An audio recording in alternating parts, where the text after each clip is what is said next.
with a broken hip over a bike light, like a bicycle? What? What?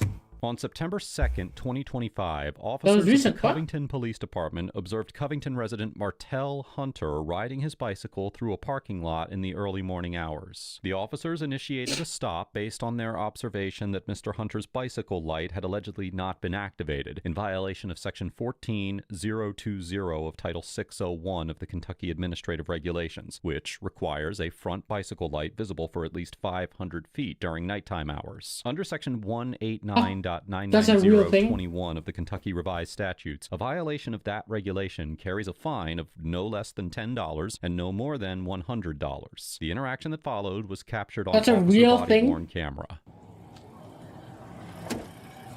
I actually didn't know there's laws on bicycles. I thought you just ride a bicycle. It's a bicycle.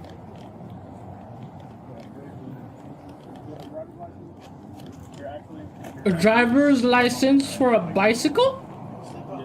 Just have a seat. I ain't sitting on no ground over riding no bike. Yeah, so yeah, I do need you to sit down, okay? I'm not sitting, I got a broken hip. I'm not sitting on no ground over no bike. Okay, so I need you to sit down, okay?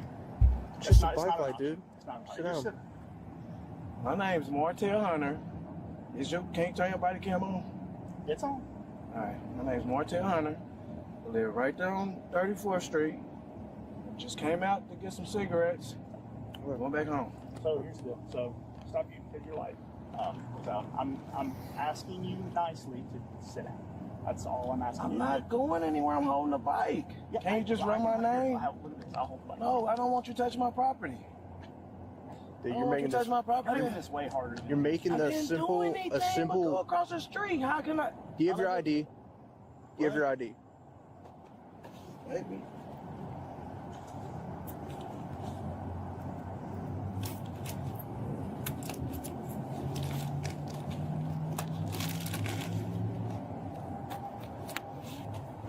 No? Okay. I'm gonna ask you again to sit down. So I can. Oh man, why? Okay. I'm too old to be sitting on the ground over a bike. All I did was come get some cigarettes, man. I just woke up. I'm sorry the light wasn't on. It shorts out. I mean, I don't know what you're I'm not making just a worried about big. the light. I'm more worried about you not listening to what I'm telling you. So sit down, okay? That's all I'm asking you to do. Sit down. Man, I'm not being serious. Sit down. nah, why you touching me? I'm Sit down. gonna sit and I'm gonna Thank sue you. you. Can I have your name and badge number? I'm gonna sue y'all for this. Cause I ain't doing it. I shouldn't be on the ground over a light on a bike.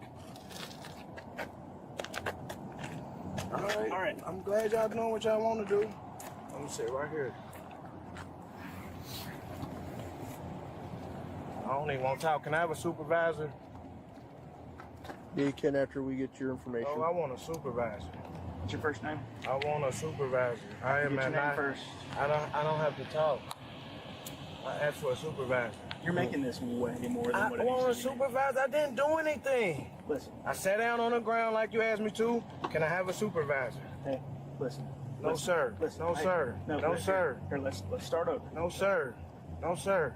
No, sir. I feel like I'm being harassed by the Ku Nah, Klux absolutely. Klan. Listen, sir. No, Goddamn. sir. No, sir. I want a supervisor. I want to Did talk I to tell you somebody that? who's Listen. professional who would have Hey, made dude, me get on the stop ground talking, over sir. a bike. Stop talking for a second. No, I want a supervisor. I just need your name. I gave it to you. I want a You supervisor. did not give me your name. What's your I first did name? when before you made me sit down. I gave you my name. I want a supervisor. We're not playing these games. I'm allowed to have a supervisor. It's my right to have a supervisor. All right.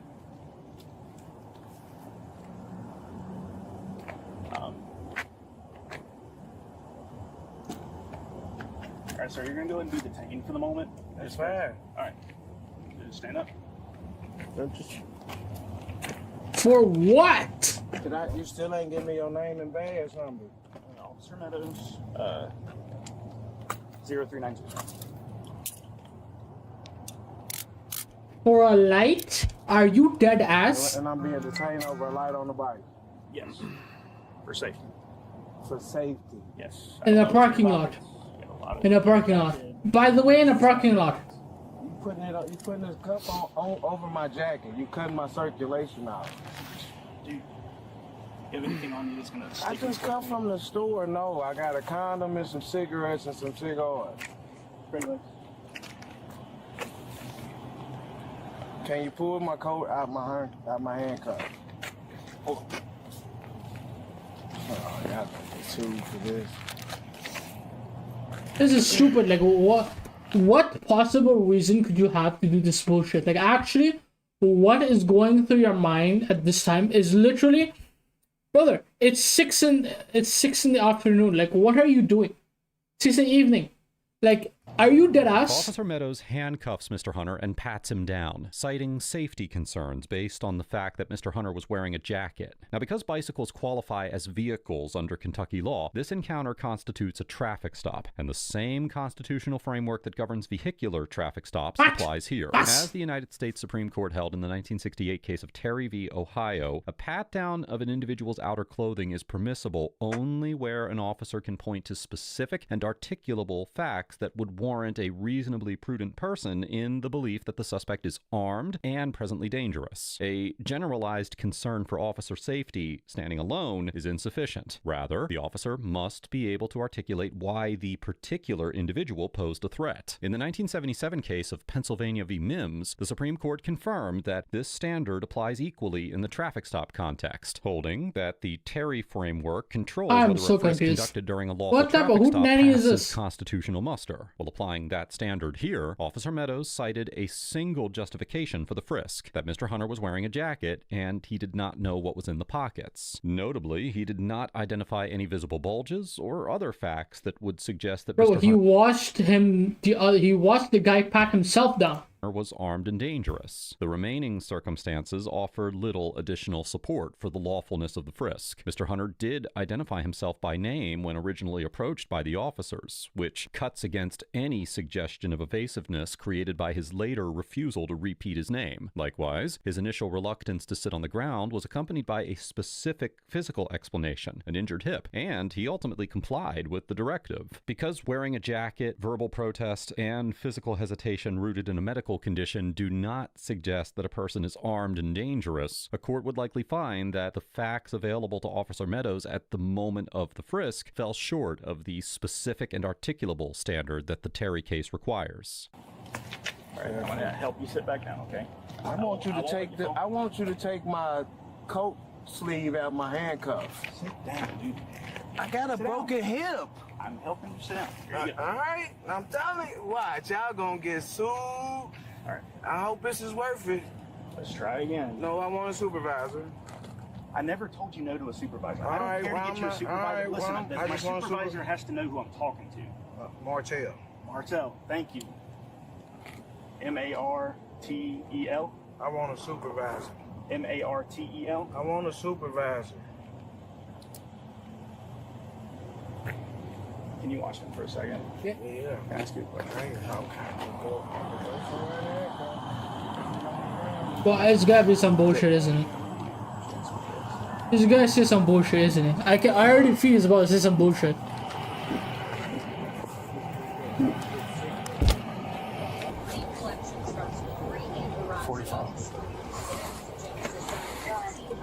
Who's the supervisor?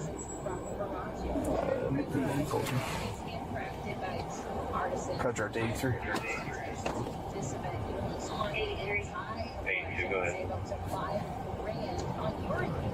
Sir, this guy stopped us don't question your presence. I don't think he needs to say his name. Brother said this guy. Like, why is he saying Martel though?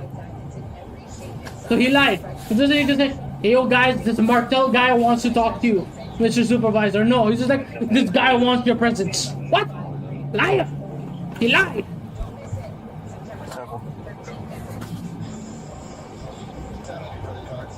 Good work for that.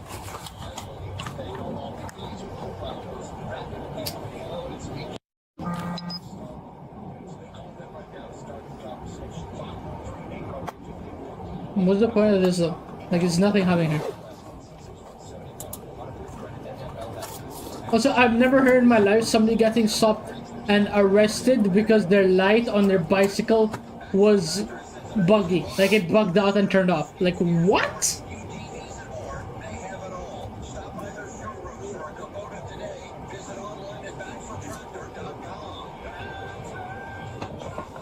Like, the actual resources are spent on a bicycle light of a guy riding through a parking lot to buy some cigarettes. You deadass?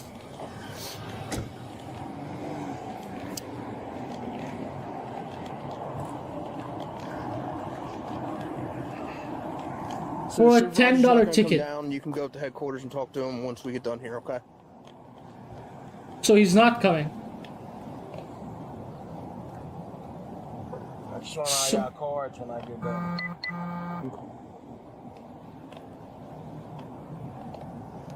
What's happening? Wait, what? You said her in pain. Y'all slammed me to the ground and I told y'all I got a broken hip.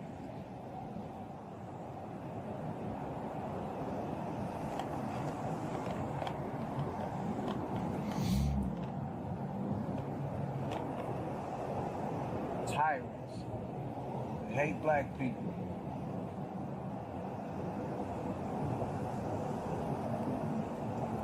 Oh, it's too dark. I can't see. I can't see the spot. Look at the coon. Bro. He's moving fast.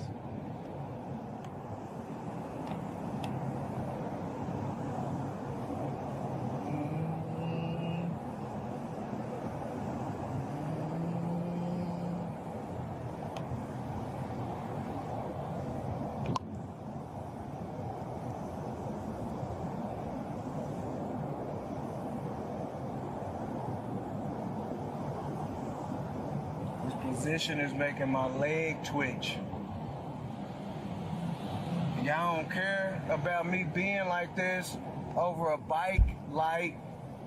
Mr. Hunter states that the handcuffed position that he's being detained in is causing his leg to twitch, presumably due to his hip injury. Now, although the underlying stop was likely lawful due to the observed traffic violation, the fact that the initiation of a seizure is lawful does not insulate every subsequent action that an officer takes during the stop from constitutional scrutiny. As the Supreme Court held in the 2005 case of Illinois v. Caballes, an initially lawful stop may nevertheless encroach on an individual's Fourth Amendment rights if its manner of execution unreasonably infringes interests that are protected by the Constitution. Accordingly, a court could still conclude that Mr. Hunter's detention violated the Fourth Amendment if it found that handcuffing him under these particular circumstances was an unreasonable manner of executing that stop. In the 2022 case of Hamilton v. Franklin, Tennessee, the U.S. District Court for the Middle District of Tennessee, a federal court within the Sixth Circuit, which also includes Kentucky, held that handcuffing during a traffic stop can be constitutionally permissible if an officer can point to specific circumstances justifying the precaution as a safety measure. In reaching this conclusion, the court relied on the Sixth Circuit Court of Appeals determination in the 2007 case of United States v. Atchley that non-compliant, agitated, or combative behavior during a seizure can justify handcuffing, even when a detainee is not being placed under arrest. Mr. Hunter, while vocal in his objections, identified himself, communicated a physical limitation, and ultimately complied with officer directives. Accordingly, a court applying this precedent could determine that the decision to handcuff Mr. Hunter was unreasonable under this set of circumstances.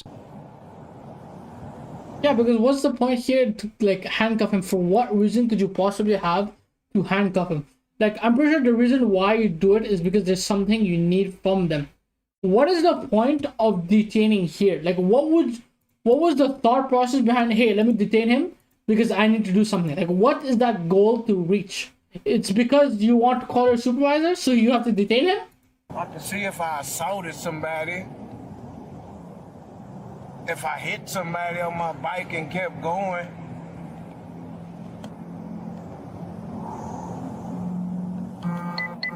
Forward.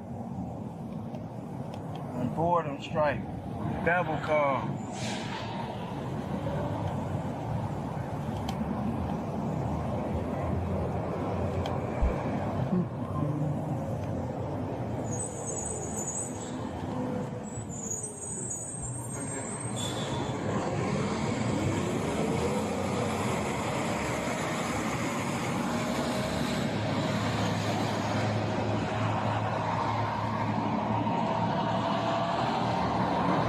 Stepdad right there, he see y'all too. Stepdad? What?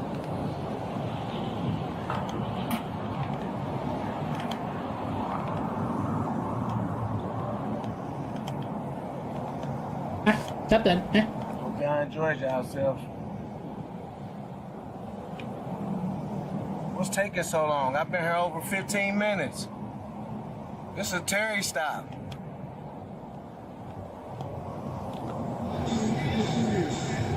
So it says here you're not going to be able to put a vehicle information in because there's no registration for it.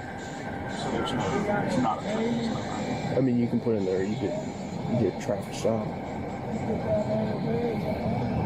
on a moped. It's a bicycle, not a moped.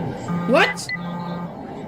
Are you trolling? So I just It click was actually trolling. unclick the traffic stop for this and this one.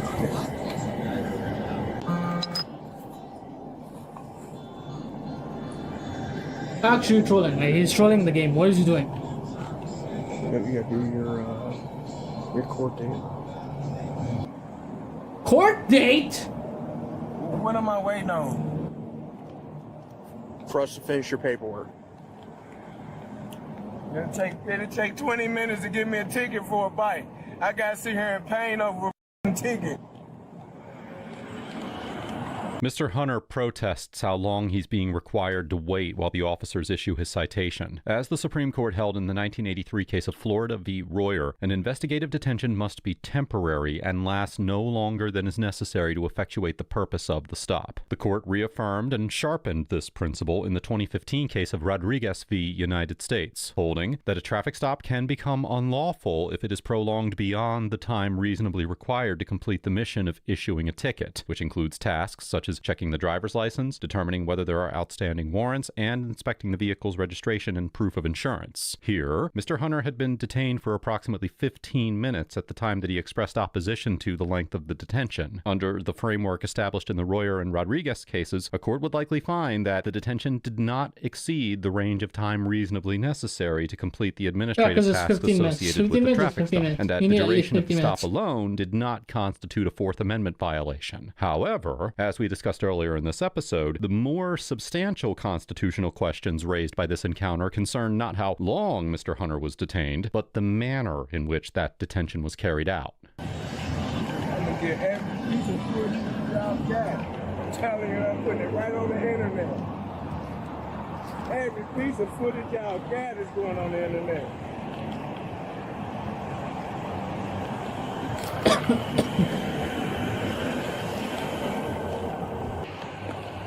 Okay, but where's the supervisor though, huh? Mr. Supervisor man, where are you, huh? We'll get him out real quick. Where is the supervisor? I can stand up on my own. We're gonna help you out. I don't want your help. I just told you don't touch me. I got a broken hip and a broken back. Don't touch me. You're hurting me. All right, put your legs up towards your chest. I can get up on my own. Am I still detained? Get up. Yeah, thank you. Have some respect.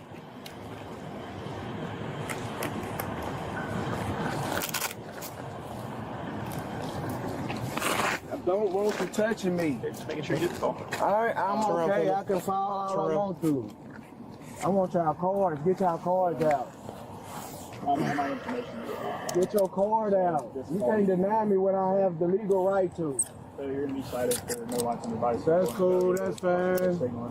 That's fine. You have a court date on That's fine. 9:30 a.m. That's fine. 30 Madison That's Avenue. fine. Any instructions That's that fine. you may need is going to be on the back, but also there's That's fine. instructions on what you need to do. That's fine. Does that make sense? That's fine. I'm not signing anything. Well, you do have to go to court. Not signing. That's fine. Yeah, that's the one you put on over my coat. Can I have y'all card? I'll give you mine. George, so you detain me, I'm allowed to have your card. Easy, man. You got his ticket. That's everything you need. Can I have your card? I'll give you my name and badge number. You gonna write it down? I should have to remember It's it. Officer Jansen, 298. I can't remember that. I'm old. By policy, Can you write it down, please? No, I told you it. I don't have to write it down. There's your citation. Make sure you go to court. Are you dead ass? Like, are you dead ass?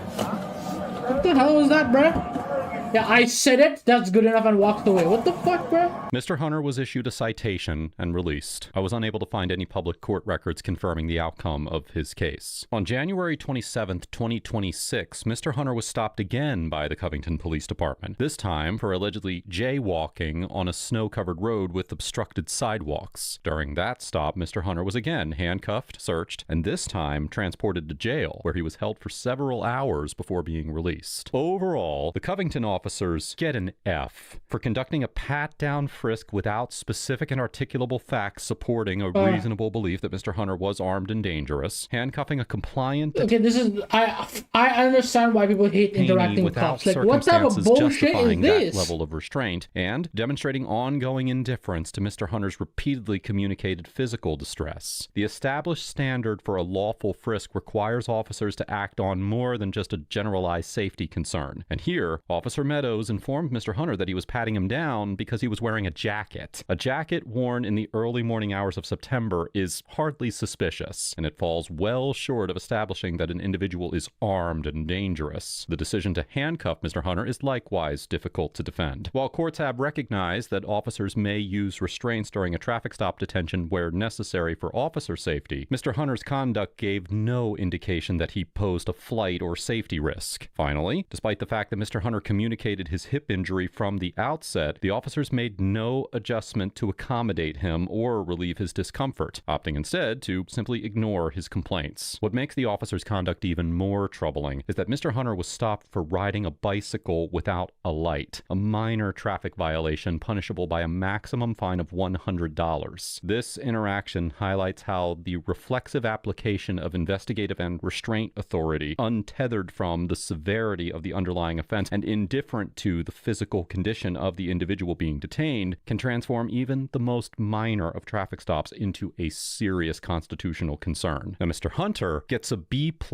for physically complying with officer directives despite documented physical pain, clearly and consistently communicating his physical limitations throughout the encounter, and identifying himself by name at the outset of the stop. When directed to sit on the ground, Mr. Hunter objected verbally and explained that he had a broken hip, which is a legitimate and specific reason for his reluctance. And when the officers refused to relent, he ultimately complied despite the pain. And although his initial identification was prompt and specific, his refusal to repeat his name when asked again, and his increasingly combative verbal exchanges with the officers, it introduced additional friction into an encounter that the officers had already pushed well beyond what the circumstances warranted. Declining to re-identify, while understandable given his frustration with the officers, was not an approach that best served Mr. Hunter's interests in that moment, and escalating an encounter verbally can create indicators of non-compliance that officers can point to when justifying more intrusive measures. That said, Mr. Hunter's sustained physical compliance in the face of genuine pain reflects a measured and legally sound response to a difficult situation. Let us know if there is an interaction or legal topic that you would like us to discuss in the comments below. Thank you for watching, and don't forget to check out Audit the Court if you're interested in exploring the legal nuance beyond the body cam. Honestly, it's a good thing that a lot of like YouTubers starting to doing these body cam videos, because literally if it wasn't caught, nobody would believe them, and it would be harder for everyone to explain anything that's happening and understand the correct situation. So I'm glad that there are YouTube channels that do this, especially Audit the Audit, where it actually goes into like the legal side of everything and how to actually react and assessing everything. I like that. It's very nice.